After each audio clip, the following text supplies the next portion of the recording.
Está começando mais um programa Mãe Antenada. Muito bom estar aqui com você mais uma vez. Os principais assuntos do mundo feminino você confere aqui. E no programa de hoje vamos falar sobre o uso excessivo de telas para crianças e adolescentes. De que forma isso prejudica?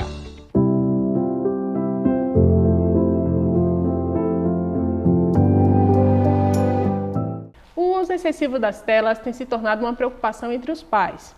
O que antes era visto como uma ajuda e até uma distração tem se tornado um verdadeiro vilão. E para falar sobre esse assunto, estamos aqui com a psicóloga Roberta Sabac. Muito obrigada, doutora, pela sua presença aqui. Eu que agradeço o convite. Eu pergunto à senhora, doutora, inicialmente, de que forma esse uso excessivo de telas ele pode prejudicar no desenvolvimento infantil e também dos adolescentes? Eu começaria dizendo que tudo que é demais é sobra, né? A tecnologia, ela nos ofereceu muitos avanços.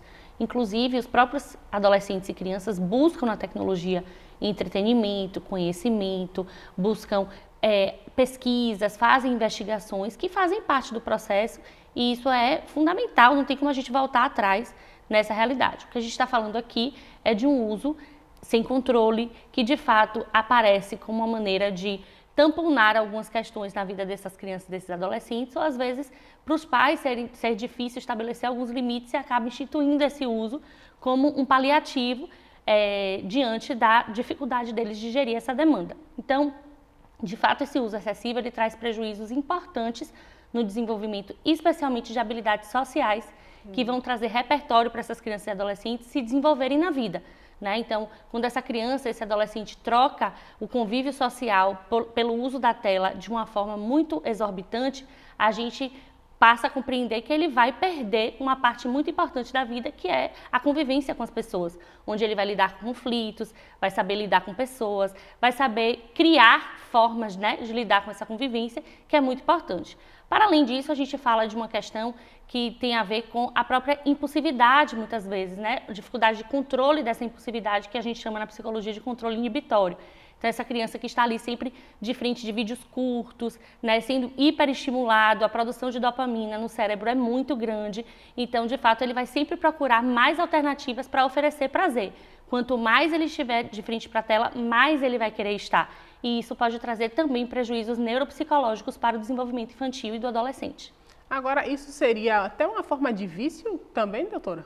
Hoje, no DSM-5, a gente já percebe que há um olhar mais patológico para esse uso exagerado da tecnologia. Obviamente, existem muitos critérios que precisam ser estabelecidos para se constituir um quadro de vício, mas toda relação viciante passa exatamente por essa estimulação de produção de dopamina que vai contribuir aí para que essa criança, esse adolescente busque cada vez mais alternativas através dos eletrônicos para a produção do prazer. A troca é injusta, ou seja, para fazer essa compensação, os pais, os tutores dessas crianças precisam ser muito criativos e inclusive afetivos para ajudar eles a saírem dessa condição. Então, todo comportamento viciante se sustenta nesse ciclo que precisa ser quebrado para o bem-estar deles. A gente falando aqui de excesso, essa questão do excesso, esse excesso seria de quanto tempo, mais ou menos? Seria de 1 hora, seria de 3 horas, ou isso depende de cada pessoa, de cada criança, de cada adolescente? Olha só, se a gente for falar das crianças pequenas, a gente precisa entender que a organização de pediatria, brasileira de pediatria, estabelece que até os 2 anos a criança não deve fazer uso de telas. E a gente precisa, como profissional de saúde, estabelecer isso como um parâmetro. Temos visto recorrentemente muitas crianças com atraso de fala, crianças com dificuldade de socialização e com desenvolvimento de transtornos psicológicos de fato por essa dificuldade de se inserir no mundo. Sim. Então, nesse caso, a gente precisa pensar de uma forma mais rígida. A partir daí, a gente vai então pensar sobre a nossa intenção com o uso da tecnologia. Mais do que o tempo, eu acho que é importante que a gente consiga entender o porquê daquele uso. Então, para que nós estamos instituindo, dando àquela criança aquele celular? Para que a gente está colocando ela na frente da televisão? É porque eu não tenho paciência? É porque eu não tenho tempo para brincar? É porque eu não consigo organizar minha rotina para estar com meu filho? Ou porque às vezes eu preciso ali dar um pouquinho para que eu possa lavar uma louça, para que eu possa administrar algumas funções domésticas? Isso faz parte do processo. Então, é difícil a gente dizer quanto tempo, mas é muito importante que a gente institua o democrático dentro desse espaço. Se a criança já tem a capacidade de entender o funcionamento das regras dentro da casa, isso pode ser dialogado, estabelecido juntos, construído e regulado. É muito importante que a gente entenda, especialmente no sentido com os adolescentes, de que toda regra ela precisa ter um princípio, né? E o princípio é a saúde, é o bem-estar, é o incentivo para que eles possam estar nessa vida de forma presente, né? Então, às vezes eles vão buscar negociar, às vezes eles vão infringir. Nós vivemos um período, por exemplo, de pandemia em que nós ofertamos mais e que foi circunstancial, mas a gente precisa sempre pensar qual é a nossa intenção diante dessa apresentação das redes sociais, dos eletrônicos para essas crianças e adolescentes. E por falar em pandemia, durante o período da pandemia, isso aumentou mais, esses usos, eles aumentaram mais por necessidade e também por questão até educacional. Sim. Isso fez com que o adolescente, com que a criança acostumasse ainda mais com isso e que hoje, por exemplo, é essencial na sua vida? Sim. Eu diria que eles encontraram uma função para esse uso, né? Então, de uma certa forma, eles precisaram mostrar as habilidades ali para lidar com aquelas questões. Eu me lembro muito bem, eu trabalhava em escola numa época mais efervescente aí da pandemia, e que os adolescentes, eles mesmos articulavam com os professores a hora de entrar na aula, por que não entraram, coisas que os pais faziam antes, né? De ligar para a escola e dizer, olha, não vai poder ir hoje não, porque vai fazer um exame. Hoje, eles aprenderam, né, desenvolveram autonomia para lidar. As crianças também, né, as devidas proporções consideradas, eles também fizeram isso. O que a gente precisa entender é que nós precisamos, enquanto adultos, escola, pais, que que esses meninos mergulharam nesse universo, mais do que nunca eles já eram nativos digitais e mais do que nunca eles mergulharam nesse universo, então a gente vai precisar encontrar um equilíbrio nessa situação. Então eles hoje, inclusive, cobram das escolas, né? Por que esse uso não pode ser mais incisivo? Por que a tecnologia não pode estar na sala de aula de uma forma mais presente e funcional? Agora, tudo precisa de regulação, né? Sim. Então nós temos visto o quanto que as escolas estão aí também buscando alternativas para regular melhor esse uso, né? E por falar nisso, inclusive, tem algumas escolas de São Paulo, já tem até uma lei proibindo, inclusive, o uso de certos tipos de aplicativo. O que a senhora acha dessa questão? Aqui em Feira de Santana já tem algo parecido? As escolas já pensam por esse lado também? Eu já tenho visto, inclusive, alguns relatos no consultório, né, de que as escolas instituíram, algumas têm instituído essa regra de não uso do celular dentro das dependências da escola. Acho que precisamos pensar isso como um fenômeno, né? De fato, é preciso que essa regulação aconteça, é preciso que as famílias estejam conscientes da motivação de oferta dessa tecnologia para os filhos. Então, a gente vê crianças muito pequenas com uso de celular. Qual é a função do celular, né? O celular, ele dá a possibilidade de comunicação. Se essa criança está no espaço que você confia, que é a escola, para que ela precisa levar o celular? De que forma esse celular está impedindo ela de desenvolver outras habilidades, inclusive na lida lá no pátio, no recreio da escola, né? As resoluções de fatos cotidianos. Então, a família precisa pensar sobre isso e a escola, que hoje também a gente já vê muitas escolas, especialmente já no contexto particular, com o uso dos Chromebooks como mecanismo, né, de ensino e aprendizagem, também fazer essa regulação, porque o que acontece é da criança, né, não saber lidar com essa questão, e do adolescente, inclusive, apesar de ainda que não saiba lidar, ainda tem o momento da idade, que é a transgressão. Então, se eu oferto, eu preciso estar disposta a viver os desafios dessa oferta e promover uma discussão e um diálogo dentro desse espaço. Então, eu sugiro que as escolas, para além da regra de instituir que não pode, esteja discutindo isso dentro do espaço, fazendo essas crianças e adolescentes pensarem sobre o porquê que essa regra foi necessária. De repente, estabelecer uma avaliação periódica junto com eles, para ver quais foram os benefícios, né? A gente viu muitos conflitos na ordem da convivência social, inclusive, especialmente no contexto dos adolescentes, como o envio de nudes, vamos dizer assim, abrindo a particularidade de muitos alunos, a dificuldade de estabelecer essa individualidade. Então, esses conflitos precisam ser discutidos dentro da escola. A regra pela regra, ela não tem o menor sentido. E preciso dizer a vocês que o adolescente vai transgredir. É os adultos que vão precisar fazer essa regulação. E as crianças estão em processo de construção, né? Então, quanto mais a gente dialogar sobre isso, mais elas vão compreendendo, assim como também aprenderam a lidar com esse universo no período pandemia, por exemplo. É verdade. Agora, ainda falando desse contexto de educação, as aulas começaram há pouco tempo. Em relação ao uso de telas e também o aprendizado, de que forma isso prejudica, doutora? O que a gente tem visto é que cada adolescente, cada criança funciona de um jeito individual. Então, eu tenho relatos de crianças e adolescentes que me dizem que estudando, ouvindo música, é muito mais produtivo. Outros precisam estar em casa, sentados num lugar extremamente silencioso para conseguir fazer essa aprendizagem. Imagina como é isso dentro de uma sala de aula, né? Em que a gente tem um universo de muitos alunos que precisam, né, estabelecer essa relação, inclusive da disciplina mesmo dentro da sala de aula. Então, assim, a tecnologia, quando ela se insere nesse contexto, ela pode ser muito benéfica e pode ser prejudicial. O que a gente precisa entender é as individualidades, perceber, enquanto família, de que forma esse uso está sendo prejudicial e estabelecer rotinas, né? Ainda que a escola estabeleça, por exemplo, as pesquisas precisam ser feitas pelo sistema de ensino, que os pais acompanhem, que os pais estejam tutelando ali, vendo se aquilo está sendo feito de uma forma real mesmo, né?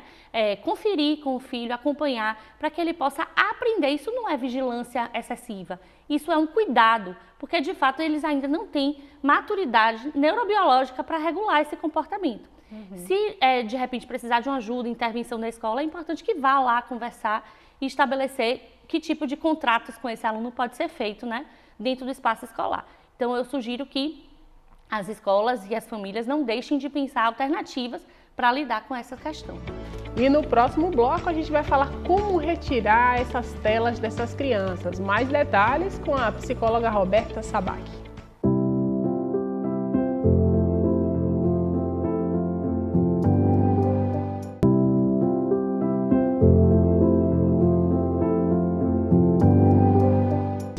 Agora falando da questão da retirada, é importante. A criança já está ali há muito tempo na tela, os pais já estão com a mão na cabeça, não sabem o que fazer. O que fazer nesse momento para retirar, sem ter uma perda brusca de comportamento? Qual a forma correta? Limite e afeto caminham juntos, né? A gente precisa saber disso. A geração de pais da nossa idade, do nosso tempo, entendia isso mais claramente, né? De que os limites estavam sendo postos porque o amor estava ali. Hoje, para os pais, para os educadores, é muito difícil, é como se o limite, como se fosse entendido que o limite e o afeto estão caminhando em vias contrárias.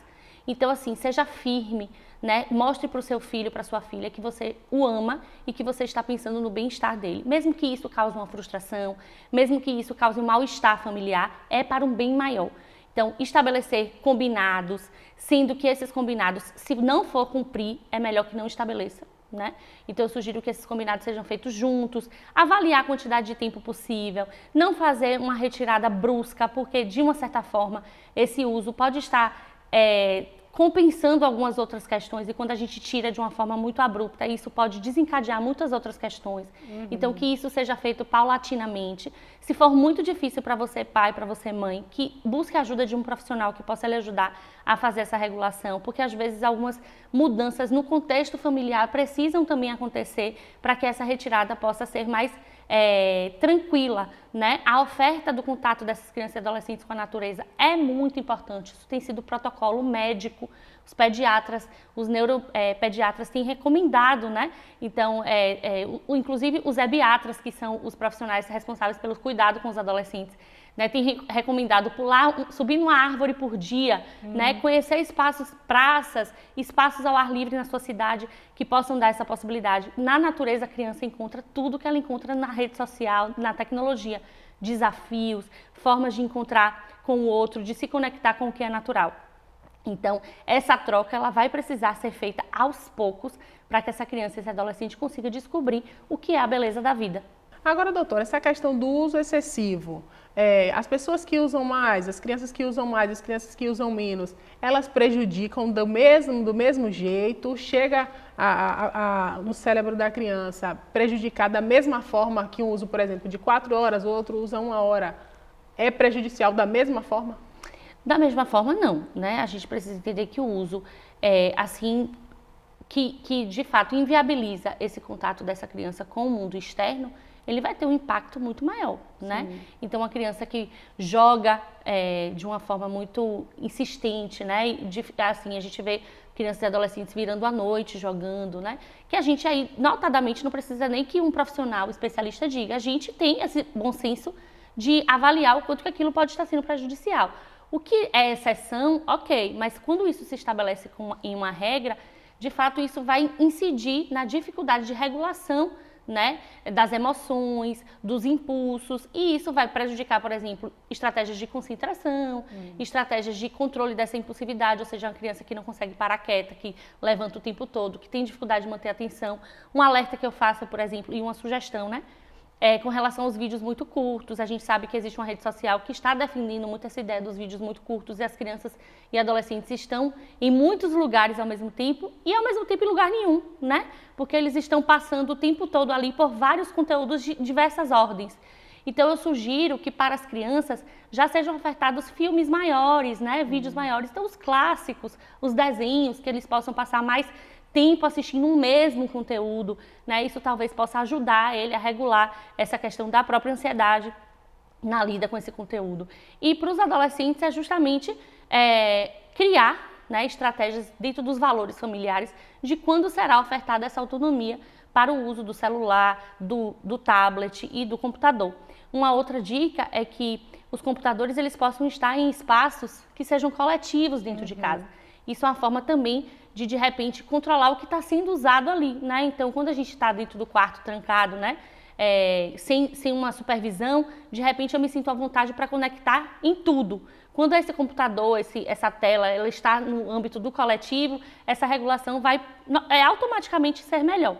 Então, essa também é uma forma, né, desconstruir esses quartos de Disneylândia, né, das crianças e dos adolescentes, e que eles nem precisam sair para conseguir nada, né? Então, eu sugiro também essa estratégia.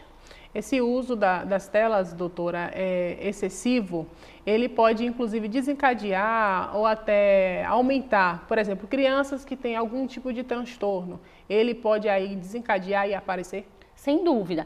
Inclusive, a gente precisa pensar também, além da oferta que é dada pelos pais, em algum momento da vida dessa criança, desse adolescente, a gente já vai perceber uma busca automática por esse recurso. E às vezes essa busca automática está nomeando algumas dificuldades. Então, por exemplo, dificuldades na regulação do humor, dificuldades mesmo no campo da socialização, ou seja, uma criança que é muito tímida, ou adolescente que está com muita dificuldade de lidar com as questões do próprio corpo, né, que está com dificuldade de aparecer, de se manifestar em público.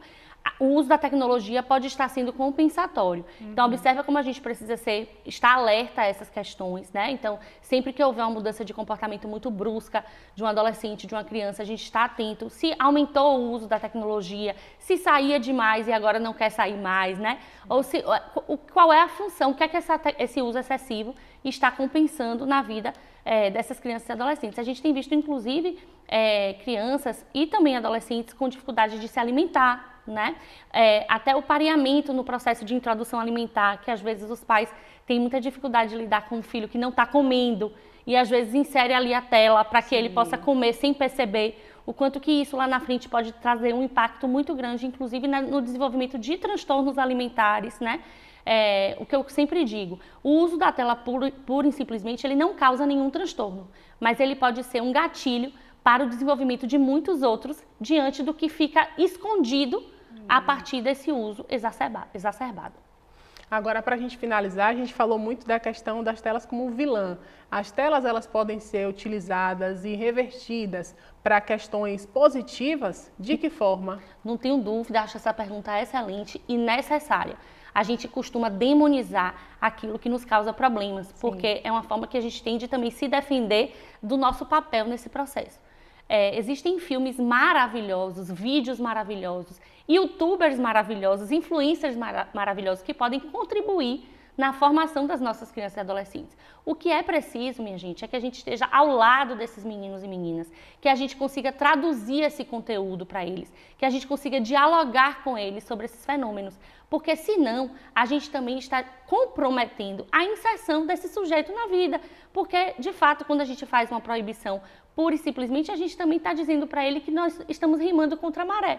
Então, existem oportunidades de discussão sobre temas incríveis, né, que são importantes na infância e adolescência, amizade, sexualidade, né, a forma de as relações entre pais e filhos, tudo isso é tratado em filmes, em séries, né, que são conteúdos, inclusive, que eles curtem bastante e maratonam aí, né, que tal um programa de família, que tal instituir isso como parte da rotina de vocês? Sem dúvida, as coisas vão se naturalizando e a gente vai tirando o foco da tecnologia como vilã e trazendo ela como nossa parceira. Ok, doutora, muito obrigada pelos seus esclarecimentos e pelo bate-papo. Eu que agradeço. O Mãe Antenada vai ficando por aqui. Os principais assuntos do mundo feminino você confere aqui no Mãe Antenada.